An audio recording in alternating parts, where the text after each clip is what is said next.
Hello friends, welcome back to my channel the Richa family. I hope कि आप लोग अच्छे होंगे। दोस्तों, आज मैं आ चुकी हूँ शिमला का वेस्ट म्यूज़ियम यानी कि आर्मी म्यूज़ियम। तो आर्मी म्यूज़ियम में सबसे पहले आप ये एंट्री गेट पे इस तरीके से आपको मिलेगा और यहाँ पे बहुत सारे यहाँ तोपों की सलामी आपको मिलेगी। तोपों की सलामी नहीं, ये रखे हुए हैं, अलग अलग तरीके के तोप यहाँ पे रखे हुए हैं। एक आगे जाने के बाद भी आपको ये मिलेगा, बहुत अलग अलग तरीके के डिफरेंट डिफरेंट टाइप के आपको यहाँ पे मिल जाएंगे। और बहुत सारी चीज़ें जो जानकारी नहीं है वो सारी चीज़ें भी आपको यहाँ अवेलेबल मिलेगी। तो हम लोग आगे बढ़ते हुए देखते हुए आगे बढ़ते जा रहे थे और कैमरा मेरे हाथ में था। और चलते चलते जब कैमरा आप शूट करोगे ना तो थोड़ा सा फ्लक्चुएट तो होता है और इस तरीके से आप स्टेबल नहीं हो पाता है। और मैं चलते चलते शूट कर रही हूँ जो स्टेबल नहीं हो पा रहा है, तो थोड़ा इस तरीके से आपको देखने के लिए मिलेगा। तो इन चीज़ों को आप लोग माइंड बिल्कुल भी मत करना, सिर्फ इंजॉय करना। और ये पहाड़ी वादियों को देख के बहुत ही मज़ा आ रहा है, बहुत ही शांति है, बहुत ही सुकून यहाँ पे अनुभव हो रहा था आने के बाद। और ठंडी ठंडी हवा चल रही थी, जैसे कि थोड़ी धूप थी, हवा थी और बहुत ही अच्छा नज़ारा था देखने के लिए। तो आगे आपको बहुत सारी चीज़ें देखने के लिए मिलेगा। तो यहाँ पे आप फ़ोटो शूट करवा सकते हो अपने, मतलब कि कोई गाने भी शूट कर सकते हो। इस तरीके के नज़ारे आपको यहाँ पे बहुत अच्छा मिल जाएगा। आगे चलते हुए देखिए, यहाँ पे फ़ोटो शूट भी हो रहा है और बहुत अच्छा से फ़ोटो शूट हो रहा है, कितना खूबसूरत लग रहा है। और इन पहाड़ी वादियों के बीच और म्यूजियम में आके इस तरीके से फ़ोटो बहुत ही मतलब कि देखने लायक था। इस तरीके से आप शूट कर सकते हो। और आगे चलने के बाद, थोड़ा सा ये आगे चलने के बाद, और इस हाउस में जाना है मुझे। यही म्यूज़ियम आपको पूरा दिखेगा और मैं एक एक चीज़ मैं आप लोगों को दिखाऊंगी। यहाँ पे देखो क्या पोज में फ़ोटो शूट हो रहा है और ये कपल है, दोनों शूट करवा रहे हैं। तो बहुत ही अच्छा लग रहा है, लग रहा था न्यू न्यू मैरिड थी, इस तरह से शूट करवा रही थी। तो देख के ही लग रहा था कि न्यू न्यू मैरिड है। तो न्यू न्यू मैरिड तो जाते हैं ना अपने हनीमून के लिए, तो उस तरीके से ये पहाड़ी वादियों में आ गए हैं। तो इस तरीके से आपको सारी चीज़ें देखने के लिए मिलेगा। यहाँ फर्स्ट एंट्री के बाद ही आपको ये चीज़ें आपको मिलेगा और मैं यहाँ से एंट्री कर रही हूँ। और एंट्री गेट पे ही आपको यहाँ से इस गेट में जाना है। यहाँ से जाने के बाद ही आपको बहुत सारी चीज़ें आपको देखने के लिए मिलेगा। यहाँ पे हम लोग यहाँ पे पढ़ लोगे कि क्या क्या वहाँ पे है, सब कुछ लिखा होगा। तो सबसे पहले ये सारी चीज़ें आपको यहाँ पे देखने के लिए मिल जाएगा। ये देखिए, यहाँ पे खिड़की वगैरह, विंडो वगैरह है। विंडो के ऊपर आपके फ्लैग नहीं, क्या है ये, इस तरीके से आपको मिल जाएंगे। आगे आपको फ्लैग भी मिलेंगे, हर देश का फ्लैग मिलेगा आपको यहाँ पे। एंट्री करने के बाद आपको यहाँ पे मिल जाएंगे, एक देखो, ये श्री कृष्ण जी जब अर्जुन की मतलब कि ये बने हुए थे ना, तो ये समझाते हुए महाभारत की लड़ाइयों को समझाते हुए जो बता रहे थे इनको, तो वो सीन यहाँ पे दिखाया गया है। तो यहाँ पे एंट्री गेट पे ही आपको यहाँ पे ये चीज़ें मिल जाएंगे। सारथी जब बने थे, अर्जुन के सारथी श्री कृष्ण जी जब बने थे। तो आगे आपको बहुत सारी चीज़ें ऐसे मिलेंगे जो आपकी पुरानी यादों को बिल्कुल ताज़ा कर देंगे। और ये देखिए श्री कृष्ण जी यहाँ पे बहुत ही सुंदर, सब जगह लिखा हुआ था टच बिल्कुल ना करें। और इस तरीके से ये देखिए अर्जुन को समझाते रहे हैं रथ पे। और इस तरीके से आपको यहाँ पे देखो चेस मिल जाएंगे और यहाँ सबके जो किरदार है ना वो आपको यहाँ पे अवेलेबल मिलेंगे। उसको किरदार में कन्वर्ट कर दिया गया है, हाँ चेस लिखा हुआ है। और इस तरीके से आपको ये शीशे के अंदर देखने के लिए मिलेंगे। और यहाँ सारी चीज़ें गाइडेंस के तौर पे लिखे हुए हैं लिस्ट में, तो आप यहाँ पे पढ़ने लगोगे ना तो आपको घंटों लग जाएंगे एक चीज़ों को देखने में, समझने में। तो जल्दी जल्दी करना था, टाइम के भी बहुत मतलब कि कमी थी, तो इस तरीके से मैं सारे शूट कर ली हूँ। आप लोग को शूट देखने में ज़्यादा मज़ा नहीं आएगा, क्योंकि जब रियल देखोगे ना तो उसमें मज़ा आएगा, इसमें इस तरीके से देखने में उतना नहीं मज़ा आएगा। लेकिन आप इस तरीके से देख के समझ सकते हो और उसके बाद कभी जाने का मौका मिले तो आप जाके देख सकते हो। यहाँ मैं एक एक चीज़ों को शूट की हूँ, एक एक चीज़ मैं आप तक पहुंचाने की कोशिश की हूँ। इस तरीके से आपको सारी पुरानी यादों को ताज़ा हो जाएगा, जो आप हिस्ट्री में पढ़े होंगे ना वो सारी चीज़ें आपको यहाँ पे देखने के लिए मिलेगा। तो इस तरीके से आप देखिए यहाँ मेडल वगैरह आपके सारे उनके रखे हुए हैं, जिनको जो मेडल मिला था वो सारे चीज़ें रखे हुए हैं इस तरह।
की खास बात यह है कि यहाँ पे जितने सेनाओं के अलग अलग सेनाओं के जो यूनिफॉर्म हैं उनको विशेष रूप से दर्शाया गया है उनके आर्म्स के साथ सैनिकों के। देखिए यहाँ पे जल थल वायु सेनाओं के पोशाक, गुड़िया भी सामने आ गई है मेरी, और इसमें कमांडोज के भी जो ड्रेस हैं वो भी दर्शाया गया है। अब दूसरे सेक्शन में आगे बढ़ेंगे, यहाँ पे वही पोशाक को दोबारा दिखाया जा रहा है जो आर्मी के पोशाक हैं, और अगले सेक्शन में हम आगे बढ़ेंगे और यहाँ पे ये देखते हैं। अभी आगे बढ़ते हैं, यहाँ पे अलग अलग जो ओकेशंस पे आर्मी को ड्रेस पहनाया जाता है, दिया जाता है, उनको प्रदर्शित किया गया है। राजा महाराजाओं के समय में क्या किस तरीके के पोशाक थे, और जो नेवी के अफसर्स होते हैं और उनको किस तरीके के पोशाक दिए गए हैं, ये दिखाया गया है। पोशाकों को हम बड़े बहुत अट्रैक्टिव है जो हमने कभी नज़दीक से देखा हो। ये म्यूज़ियम इस तरीके से ही है कि हम इन चीज़ों को बहुत करीब से समझ सकें, जान सकें अपने सैनिकों के क्रियाकलाप को, कि वो किस तरीके से कपड़े पहनते हैं, किस तरीके से उनका एक्शन होता है, जो अमूमन बहुत बॉर्डर पे जाके संभव नहीं है देखना समझना, या इसीलिए ये सारी चीज़ें लगाई जाती है। ये एयरफोर्स के कमांडोज़ हैं, और यहाँ पे ये सारे इनको जो अलग अलग मेडल्स दिए जाते हैं, इनके मेडल्स और रैंकिंग के हिसाब से ये सारी चीज़ें यहाँ पे लगाई गई हैं। जो रैंक्स होते हैं इनके, वो इसमें दर्शाया गया है, और ये रैंकिंग के हिसाब से ये सारी चीज़ें हैं। फिर हम आगे बढ़ते हैं, अलग अलग फ़ोटोज़ जो इनके अचीवमेंट्स हैं, उनके फ़ोटोज़ और उनके जो एक्टिविटीज़ रहे हैं, जो भी सेवाएं उन्होंने दी हैं देश के लिए, ये सारी चीज़ें यहाँ पे प्रदर्शित की गई है। ये फ्लैग्स हैं उनके अलग अलग विंग्स के। अब इसके अंदर आगे हम बढ़ते हैं, आगे बढ़ने के बाद हमें एक चीज़, ये फ्लैग्स फिर से हम दोबारा दिखा रहे हैं।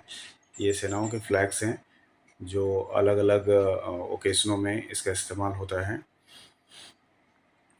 आगे हम बढ़ते हैं, अब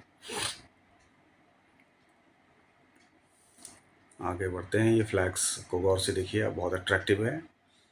और ये यहाँ से हम आगे बढ़ते हैं, यहाँ पे फिर से यूनिफॉर्म आए गए हैं। ये यूनिफॉर्म है, ये बैंड होता है इनका, अगर तीनों सेनाओं का अपना एक बैंड होता है। इस बैंड के अंदर ये सारी चीज़ें जो है, इंस्ट्रूमेंट हैं जो इनके बजाने के लिए इस्तेमाल होता है। ये मसक बाजा है, बैग पाइपर जिसको कहते हैं, पाइपर। तो ये सारी चीज़ें, फिर गैलन, ये सारी चीज़ें वो जो उनके बैंड में इस्तेमाल होते हैं, अलग अलग इंस्ट्रूमेंट, इसको यहाँ शो किया गया है। जो ट्रम्पेट वगैरह होते हैं, ये यहाँ पे दिखाया गया है कि ये तीनों सेनाओं का जब कोई ख़ास विशेष कार्यक्रम होता है तो उसमें एक उनका बैंड एक्टिव होता है, जो ये यहाँ पे दिखाया गया है कि क्या क्या उसमें वो बजाते हैं। ये सारे इंस्ट्रूमेंट यहाँ पे रखे गए हैं। और आगे बढ़ते हैं, ये दूसरे सेक्शन में हम यहाँ आगे बढ़ रहे हैं। ये सारी चीज़ें उनके जो अचीवमेंट्स हैं, जो उनके वो यहाँ पे दिखाया गया है सर्टिफिकेट्स के तौर पे। ये महाराज, ये जो बहुत पुराने सेनाओं के शुरुआती दौर में जो जुड़े थे आर्मी से, उनकी तस्वीरें यहाँ पे हैं। और यहाँ पे भी आप देखें, यहाँ पे ये सारी डिटेल्स मिलते हैं। यहाँ पे क्या क्या अचीवमेंट है, क्या किस किस सेनाओं ने क्या क्या अचीव किया है, ये इसके अंदर लिखा हुआ है, बाकायदा प्रिंटेड है, प्रिंटेड मटेरियल है। और ये अवार्ड है, ये अवार्ड है। जैसे चक्र अलग अलग होते हैं, परमवीर चक्र, वीरता चक्र, और ये इस तरीके के सारे इसकी डिटेल्स यहाँ पे लिखे गए थे। ये सारे मेडल्स हैं, जिस मेडल्स एक अलग अलग ऑफिसरों को किस किस रैंक पे ये दिया जाता है, ये यहाँ पे मेंशन था इस मेडल के साथ साथ। ये सारे मेडल्स हैं यहाँ पे। और ये मेडल्स ये वो अलग अलग सेक्शनों में अलग रखा गया है। ये सोर्ड्स हैं ऊपर रखे हुए, तलवार रखे हुए हैं। और ये सारे हमारे जो सेनाओं के अंदर जिन्होंने अपना योगदान दिया है, उनके डिटेल्स यहाँ पे लिखे हुए हैं। जो इन्होंने जो अचीव किया देश के लिए, जो समर्पित किया देश को, ये सारी चीज़ें यहाँ पे आपको रिटन फॉर्म में मिल जाएंगी, जो बहुत ही यूनिकली बहुत अच्छे तरीके से यहाँ पे दिखाया गया है। क्योंकि यहाँ आने के बाद ये सारी चीज़ें मिलती हैं, और जो बहुत नज़दीक से हम इन सेनाओं को समझ सकते हैं और आगे अपनी पीढ़ियों को बता सकते हैं, और इस पर गौरवान्वित हो सकते हैं, खुश हो सकते हैं कि इतना स्ट्रॉन्ग हमारा स्ट्रक्चर है मिलिट्री का। और इसी वजह से हम इतना सुरक्षित और खुश रहते हैं अपने देश के अंदर। ये देखिए, ये माउंटेनियरिंग के लिए जो पोशाक होती हैं, स्पेशली पर्वतारोही इसको पहन करके पर्वत पे माउंट करते हैं। और वो स्पेशली ये पोशाक यहाँ पे दर्शाया गया है। और ये टीवी के अंदर भी वो शो हो रहा है उनका, कि कैसे वो ऊपर माउंटेन की तरफ जाते हैं। और यहाँ पे इनके जो औजार हैं जो उसका इस्तेमाल करते हैं उसमें आगे बढ़ने के लिए, ऊपर चढ़ने के लिए, ये सारा शो किया गया है। उससे गौर से देखेंगे तो ये समझ में आएगा, और जो वहाँ पहुँच के वहाँ विज़िट करके इसको बहुत अच्छे से और समझा जा सकता है। ये वीडियो में तो सिर्फ एक हल्की सी बात बताई जाती है, लेकिन उसको जानना समझना तभी बेटर होगा जब वहाँ पे आप वहाँ पहुँचेंगे। अब यहाँ पे बोज एंड एरोज़ हैं, तीर धनुष स्पेशल जो है ये शो किया गया है। अब ये सारी चीज़ें हैं। और ये ढाल जिसको कहते हैं, जब ढाल रखता है हाथ में, ढाल के साथ जब ये तीर धनुष हुआ करता था उस ज़माने में, शुरुआती दौर में जब ये इनकी लड़ाइयाँ होती थी तो ये इसमें इनका इस्तेमाल होता था। अभी भी कभी कभी जंगलों में जी कहाँ जैसी ज़रूरत पड़ती है इनका इस्तेमाल वो करते हैं। अब आगे बढ़ते हैं इसके अंदर। ये सारी चीज़ें अलग अलग तरीके से फ्रेमिंग करके दिखाई गई हैं, दर्शाई गई हैं, जैसे कि हम चीज़ों को बारीकी से समझ सकें। और ये जो वो शील्ड है, ये शील्ड है बेसिकली, गार्ड है जो चेस्ट पे ऊपर अपने लगा के जब लड़ाई के दरमियान अपने आप को सुरक्षित रखते थे सैनिक, वो है ये। और ये सारी चीज़ें जो ट्रेडिशनल जो फाइटिंग का जो आर्म्स हैं, एम्यूनिशंस हैं, वो यहाँ पे दर्शाया गया है कि ढाल और तलवार और ये सारी चीज़ें जब वो यूज़ होता था उस ज़माने में तो ये कैसा होता था, ये यहाँ पे दर्शाया गया है। इस म्यूज़ियम की ख़ास बात ये होती है कि पुराने ज़माने से लेकर नई चीज़, सारी चीज़ों को लोगों को दिखाया जाता है कि भाई किस तरीके से हम फाइट करते थे और अभी वर्तमान में हमारे पास क्या संसाधन है, ये सारी चीज़ें मिला करके दिखाई जाती है। ये ख़ास बात होती है यहाँ की। और ये आर्म्स एंड एम्यूनिशंस देखो, ये शीशे के अंदर बंद है। ये गन्स हैं जो अलग अलग जगहों पे यूज़ किए गए हैं, और ये सारे बिल्कुल हिस्टोरिक हैं, ऐतिहासिक हैं, जिनका कि कोई शान ही नहीं है, कोई ज़ोर नहीं है। इतना ज़बरदस्त ये इसके प्रहार रहे हैं एक ज़माने में जब आर्मी ने इनका इस्तेमाल किया होगा। और ये हमें देखने के लिए प्रदर्शित किया गया है कि जिससे हम इसको महसूस कर सकें इनके ज़रिए कि वो उन्होंने उस वक्त इसका इस्तेमाल किस तरीके से किया होगा। ये सारी चीज़ें यहाँ डिटेल में बताई गई हैं। आगे बढ़ते हैं। अब इसमें हम इस सेक्शन में आ गए। यहाँ अवार्ड्स हैं, जितने सेनाओं से लोग जुड़े हुए हैं और जिनको खेलों के अंदर खेल में अलग अलग पदक मिले हैं, वो यहाँ पे शो किया गया था कि हमारे सेनाओं से जुड़े हुए जितने भी लेफ्टिनेंट कर्नल, मार्शल और इस तरीके के पद पे रहे लोगों ने जो अचीव किया है मेडल्स, वो यहाँ पे वो शो किया गया है। इस मेडल से पूरे अवार्ड्स फॉर स्पोर्ट्स जो है, विनर्स ऑफ नेशनल अवार्ड्स, जिन्होंने नेशनल अवार्ड्स राष्ट्रीय पुरस्कार जीता है स्पोर्ट्स में, सेनाओं में जो लोग रहे हैं, उनकी पूरी डिटेल्स यहाँ पे दिखाई गई है। और विथ फ़ोटो और विथ मेडल्स की डिटेल्स दिखाई गई है। नीरज चोपड़ा जी दिख रहे हैं यहाँ पे, और हर्षवर्धन राठौड़ जी की भी फ़ोटो लग रही है यहाँ पे। ये सारी डिटेल्स यहाँ पे दिखाया गया है कि कब कब इन्होंने क्या क्या अचीव किया है। जो जिन्होंने सेनाओं में भी सेवा दिया है, सेना में अपनी सेवा दिया है, और लोग बड़े इंटरेस्टेड होके यहाँ पे घूम रहे हैं और चीज़ों को समझने की कोशिश कर रहे हैं कि कितना स्ट्रॉन्ग रहा है हमारा ये सिस्टम, जिसको कि यहाँ पे। और हम बाहर की तरफ निकल गए, थोड़ा गार्डन भी है यहाँ पे। गार्डन बहुत ही खूबसूरत है, और यहाँ पे हम थोड़ा सा मेटल्स की तरफ और जाके थोड़ा सा एक शीशा, यूनिक शीशा यहाँ पे लगा हुआ है। यहाँ पे हम गार्डन्स की तरफ आगे बढ़ेंगे और यहाँ पे बहुत ही खूबसूरत ग्रीनरी जो पहाड़ों के अंदर होता है, लंबे लंबे पेड़ हैं और बहुत हल्की हल्की सर्दी है और इसलिए धूप का एहसास नहीं हो रहा है यहाँ पे, और हम ऊपर की तरफ बढ़ रहे हैं। और यहाँ पे आप देखेंगे कि ग्रीनरी बहुत ही खूबसूरत है, सफाई नीट एंड क्लीन है, हर चीज़ अट्रैक्टिव माहौल है यहाँ पे, जो आगे आदमी थोड़ा सा वक्त चाहे तो बिता सकता है अपने फैमिली के साथ। और यहाँ पे हम ऊपर की तरफ बढ़ रहे हैं। ऊपर की तरफ जैसे ही बढ़ेंगे यहाँ एक गार्डन हमें ये, अब हम इस गार्डन के अंदर आ गए हैं। ये बिल्कुल ही बहुत ही बेहतरीन तरीके से इसको मेंटेन किया गया है और एक पर्यटक के लिए एक बहुत ही खूबसूरत नज़ारा यहाँ पे है इनका। अभी ग्रीनरी देखेंगे, बिल्कुल शुद्ध हवा, बिल्कुल फ्रेश एयर यहाँ पे मिलता है हमें। और यहाँ पे हम आगे बढ़ रहे हैं और आगे बढ़ने के बाद हम धीरे धीरे करके कोशिश करेंगे कि आपको को और ऐसी चीज़ यहाँ पे दिखाएं जहाँ जो चीज़ें बिल्कुल यूनिक हो, अट्रैक्टिव हो और जिसको जान के समझ करके हमें थोड़ी खुशी मिले कि हमारा देश इतना रिच है और यहाँ ये सारी चीज़ें यहाँ अवेलेबल है। यहाँ फ़ोटोशूट यहाँ पे चल रहा है। ये बहुत ही बेहतरीन यहाँ पे एक गेट सा बना हुआ था, लीफ़ी गेट था। उससे फिर हम जब अंदर की तरफ गए तो ये, अब ये देखना, अब ये आ गए, इस लीफ़ी गेट से हम अंदर जा रहे हैं। अब ये यहाँ पे डिफरेंट डिफरेंट कैक्टस, अलग अलग जेड प्लांट और ये सारी चीज़ें यहाँ पे एक माली वो मेंटेन करने वाले थे जो जिन्होंने गमले को रंगना शुरू किया था। हमारे पहुँचने के पहले ही रंग रहे थे, वो अलग अलग कलर दे रहे थे। और यहाँ पे कैक्टस, डिफरेंट डिफरेंट कैक्टस है जो बहुत यूनिक है, जो नॉर्मली देखने को नहीं मिलता आम, लेकिन यहाँ पे इन्होंने अच्छे तरीके से उसको, इसकी पूरी डिटेल्स, बॉटनिकल डिटेल्स डाल रखी हैं और ये कहाँ का है, कहाँ का है, किस देश का है, ये सारी डिटेल्स लिखी हुई हैं। और यहाँ पे इनको इन्होंने उगा रखा है और इसी वातावरण में ये होता है और मेंटेन रहता है, इसी वजह से इनको, ये कैक्टस को यहाँ पे इन्होंने लगा रखा है। अब ये कैक्टस को देखें आप, बहुत ही डिफरेंट शेप है जो आम दिनों में, आम प्लेन्स में ये देखने को नहीं मिलते। ये देखिए, ये पौधे हैं, बिल्कुल यूनिक पौधे हैं जो प्लेन्स निचले एरिया में बहुत कम मिलेंगे, ये पहाड़ी एरिया में ही देखने को मिलते हैं।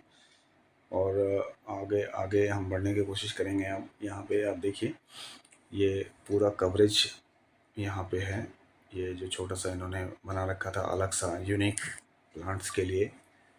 अब इसमें आगे हम देखेंगे कि क्या क्या आपको दिखाया जा सकता है। जो हमने वहाँ पे नज़ारा देखा है बस वही नज़ारा आपको भी शो करेंगे। और ये देखिए, ये बहुत यूनिक और बहुत ही बिल्कुल बॉल सा था ये, और ये बेसिकली बहुत ही गजब का था ये कैक्टस। जो इसकी पूरी डिटेल्स यहाँ पे पत्थरों पे लिखे हुए हैं, इसका नाम वगैरह आप कर देखेंगे बहुत क्लोजली तो इसकी डिटेल्स आपको इस पत्थर पे ग्रीन पट्टी के साथ लिखे हुए मिलेंगे। ये जेड प्लांट का बहुत ही बड़ा रूप है, जो बहुत ही वास्तुशास्त्र के हिसाब से बड़ा अच्छा मानते हैं जेड को, और कहते हैं कि ये मनी प्लांट से भी बेटर प्लांट होता है मनी अट्रैक्ट करने के लिए। वो यहाँ पे काफ़ी देखने को मिला। अब ये अलग अलग पौधे अलग अलग गमलों में ये दिखाया जा रहा है आपको। और यहाँ पे एक यूनिक चीज़ है जो आप प्लेन्स में नहीं मिलते, मैंने पहले भी कहा है, और ये ख़ास बात होती है कि आप पहाड़ों में जब आते हैं तो कुछ चीज़ें आपको नज़र आती हैं और जो हम नॉर्मली हमें नहीं देखने को मिलती। और जो अट्रैक्शन का केंद्र यहाँ पे एक यहाँ पे एक एक्वेरियम भी दिखा जिसमें मछली बड़ी यूनिक सी थी, बड़ी मछली थी इसमें। अमूमन छोटी मछलियाँ होती है, इसमें बड़ी मछली थी एक्वेरियम के अंदर। और ये प्लांट है, बहुत यूनिक प्लांट है। अब ये भाई साहब यहाँ पे इसको कलर कर रहे हैं पॉट्स को, और इसको यहाँ पे प्लेस कर रहे थे। यहाँ से हम आगे की तरफ निकलेंगे। अब हम आगे ऊपर की तरफ जा रहे हैं। यहाँ से भी इन्होंने डिटेल्स बताई हमारे को प्लांट्स के बारे में कि क्या डिटेल्स है, कैसे है। कुछ प्लांट्स के बारे में हमने इंक्वायरी करी इनसे, तो इन्होंने डिटेल्स बताना शुरू किया कि ये कहाँ पे है, कहाँ पे है, और हमने इसको कब शुरू किया, कब लगाया।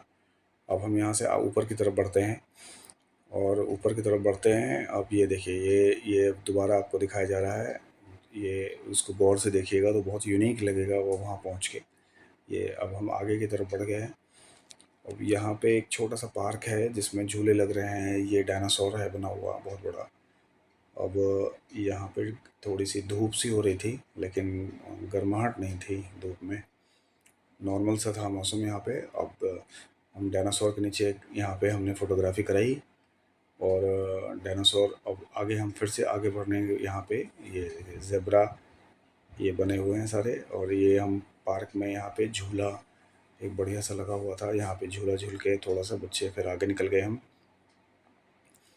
आगे निकलने के बाद फिर हम पीछे एक कैफ़े हाउस था, यहाँ पे हमें कुछ समझ नहीं आया। हम कुछ कोल्ड ड्रिंक लेना चाह रहे थे, जूस लेना चाह रहे थे, लेकिन बहुत समझ कुछ आया नहीं, तो फिर हम आगे बढ़ गए नॉर्मल पानी पी के। और आगे निकलने के बाद फिर आपको यहाँ से दिखाते हैं, यहाँ पे एक छोटे छोटे बहुत यूनिक से सीटिंग अरेंजमेंट थे, बहुत यूनिक से छोटे छोटे कुर्सियाँ। और ये पीछे गोल्फ कोर्स है, यहाँ से देखने के बाद गोल्फ कोर्स नज़र आता है। और यहाँ पे कुर्सी छोटे छोटे थे, और अब बहुत यूनिक है। अब यहाँ पे भी एक शॉप अंदर थी, लेकिन उस शॉप के अंदर खाने पीने की चीज़ें मिल रही थी, लेकिन हमें बहुत ज़्यादा समझ नहीं आया, इसलिए हमने उसको अवॉइड किया और हम आगे बढ़ते चले गए। और यहाँ पे जो प्राकृतिक नज़ारा है पहाड़ों का, ये यहाँ पे अलग अलग ये देखिए टैंक्स हैं यहाँ पे जो सेनाओं ने, इसका एक बहुत ट्रिप्लिकेट बना हुआ है छोटा सा, जो अलग से सैंपल बनाते हैं। और ये गोल्फ कोर्स है यहाँ पे, बिल्कुल एडजॉइनिंग उसके साथ है, और गोल्फ कोर्स है। गाइज ये वॉइस रविशंकर जी की थी, तो आपको ये वॉइस कैसी लगी और यहाँ पे और तो आप लोग कमेंट में ज़रूर बताना ये वॉइस कैसी लगी। और ये देखिए अब वो नीचे चले गए और मैं आ गई हूँ, और मैं आने के बाद ये दिखाती हूँ। ये बहुत फ़ौज में जो रहते हैं ना, उन सारी चीज़ों को ये दिखा सकते हैं, और वो सारी चीज़ें आपको यहाँ पे मिलेगा देखने के लिए। आपको ये देखो फ़ौज से रिलेटेड जितने भी सामान है ना, आपको जितने भी इस्तेमाल किए जाते हैं वो यहाँ मिलेगा। और यहाँ लकड़ी का एक बहुत बड़ा पजल सा होम बना मिलेगा, थोड़ा सा सेट मिलेगा, आपको पजल की तरह बना मिलेगा। तो इस तरीके से आपको यहाँ पे मिल जाएगी सारी चीज़ें। और ये यहाँ पे ग्लोव खेले जाते हैं, आप हॉर्स पे चढ़ के भी खेल सकते हो। बहुत सारे बच्चे यहाँ पे खेल रहे थे, तो आप लोग भी यहाँ पे अगर जाते हो तो ये चीज़ें अगर खेलना चाहते हो तो खेल भी सकते हो। और यहाँ पे छोटे छोटे हेलीकॉप्टर्स बने हुए थे जो बहुत ही यूनिक लग रहे थे, और बहुत ही सुंदर नज़ारा यहाँ पे देखने के लिए मिल रहा था। और मैं कैमरा को आगे बढ़ाते हुए और मैं यहाँ से चलती हूँ, और ये देखो तीनों यहाँ पे आ रहे हैं इस तरीके से, ये देखिए। और मैं यहाँ पहले से पहुँच चुकी थी, ये लोग बाद में आ रहे थे। और ये हेलीकॉप्टर छोटे छोटे देखो, एरोप्लेन आपको कितना क्यूट सा दिख रहा है। बहुत ही सुंदर नज़ारा यहाँ पे आपको देखने के लिए मिलेगा। पहाड़ी क्षेत्र ही ऐसे होते हैं कि मतलब कि यहाँ का नज़ारा जो होता है ना, अति सुंदर होता है। और यहाँ पे आपको हेलीकॉप्टर मिल जाएंगे जिससे आप टच होके देख भी सकते हो। और मैं यहाँ पे थोड़ी देर बैठी थी, मुझे ठंडी ठंडी हवा आ रही थी और बहुत ही आनंद आ रहा था यहाँ पे। और यहाँ पे देखो मैं थोड़ा सा फ़ोटो शूट करवाई थी, और ये देखो फ़ोटो शूट करवाने कितना सुंदर लग रहा है कि मैं उड़ा रही हूँ इसको इस तरह से और मैं इसको टच करके मैं देख रही हूँ, इस तरह लग रहा है। और यहाँ थोड़ी देर के लिए मैं बैठ गई थी, बहुत ही अच्छा नज़ारा देखने के लिए। और ग्लोव जो खेल रहे थे ना बच्चे लोग, तो मैं उसे भी देख रही थी कि किस तरह से खेला जाता है। ये सब तो मैं ही नहीं थी, और यहाँ रियल लाइफ में आपको यहाँ पे देखने के लिए मिलेगा। तो आप लोग आ सक तो आप लोग यहाँ से देख सकते हो गोल्फ कैसे खेला जाता है, तो हॉर्स पे चढ़ के। और यहाँ नीचे भी आप ऐसे देख सकते हो, यहाँ 4-5 बच्चे थे जो खेल रहे थे और बहुत ही अच्छा खेल रहे थे। मैं तो कभी देखी नहीं थी, और रियल लाइफ में ये मैदान ही गोल्फ का था। तो आप इस तरीके से, ये दोनों बच्चे भी बोल रहे थे मैं भी खेलूँगा जाके, और हमारे दोनों बच्चे भी खेलने की ज़िद कर रहे थे। तो उतना टाइम नहीं था जो मैं इन लोगों को खेलने के लिए देती। और ये देखो ये रविशंकर महाराज जी यहाँ पे हैं, सॉरी महाराज जी नहीं, रविशंकर जी हैं। और इस तरीके से अपना हेयर स्टाइल को बढ़ाते हुए आगे बढ़ रही हूँ। और इनका हेयर स्टाइल ही तो काफ़ी है भाई। और मैं दूसरे सेक्शन में आ गई, और यहाँ पे बहुत सारी चीज़ें आपको देखने के लिए मिलेगा। भारतीय सेनानी के लिए जो भी है फिक्स वगैरह आपको यहाँ पे मिल जाएगा, जितने भी हैं ये सारे आर्मी से रिलेटेड। आपको यहाँ पे जो भी ये चीज़ें सारे आपको यहाँ पे मिल जाएंगे। यहाँ पे बुक्स मिलेंगे जो आप पढ़ सकते हो, और यहाँ पे सारी चीज़ें को यहाँ पे मिल जाएंगी। जैसे ये शंख है ना, ये सारी चीज़ें आपको यहाँ पे मिल जाएंगी। और ये देखिए, ये पत्थर ग्रेनाइट पत्थर वगैरह जो होते हैं ना, वो सारे शीशे में यूनिक सा जो स्टोन होते हैं ना, वो सारे शीशे में रखे हुए हैं। तो जैसे जिसका नाम भी अब देखा हुआ, ये देखो अर्नी, इसे डू नॉट टच लिखा था, फिर भी अर्नी टच कर करके हाथ मिला रही है। ये पहाड़ी यूनिफॉर्म है, इस तरीके से दर्शाया गया है इनको। और मेल फीमेल दोनों में किसे पहाड़ी लोग पहनते हैं यूनिफॉर्म, तो इस तरीके से दिखाया गया है। तो अब नीचे की तरफ बढ़ते हुए यहाँ बहुत बड़े पार्क आपको देखने के लिए मिलेगा। बहुत ही सुंदर नज़ारा है यहाँ पे। आप किसी भी मतलब फ़िल्म की शूटिंग वगैरह आप करना चाहते हो, और बहुत सारे फ़िल्म की शूटिंग भी हो चुकी होगी, तो यहाँ से आपको इन सब चीज़ों को दिखाते हुए, पहाड़ी वादियों को देखते हुए, हरियालियों को देखते हुए अब इस हाउस में जाना है। यहाँ पे और भी चीज़ें यूनिक सा मिलेगा देखने के लिए, और बहुत ही यूनिक है। तो आप लोग दिल थाम के बैठिए। और इस तरीके से यहाँ पे छोटा सा गार्डन, मतलब छोटा नहीं है ये गार्डन, मैं छोटा बोल रही हूँ लेकिन ये छोटा गार्डन नहीं है, अलग अलग टुकड़ों में बटा हुआ है ना, इसलिए मैं छोटा बोल रही हूँ। इस तरीके से दर्शाया गया है गार्डन को, बहुत ही यूनिक तरीके से बनाया गया है। और हम दोनों माँ बेटा अब नीचे की तरफ जा रहे हैं, और नीचे इस हाउस में जाएंगे। और यहाँ एंट्री गेट पे ही आपको बहुत सारी चीज़ें मिल जाएगी। यहाँ देखिए, पत्थर, वाइट पत्थर है जो अमूमन कहीं मिलती नहीं है, और ये बहुत ही सुंदर दिखाई। दोस्तों, अगर ये मेरी वीडियो पसंद आए और रविशंकर जी का वॉइस बहुत अच्छा लगे, तो आप लोग लाइक करना, कमेंट करना, शेयर करना, और नेक्स्ट वीडियो के साथ फिर मिलती रहूँगी।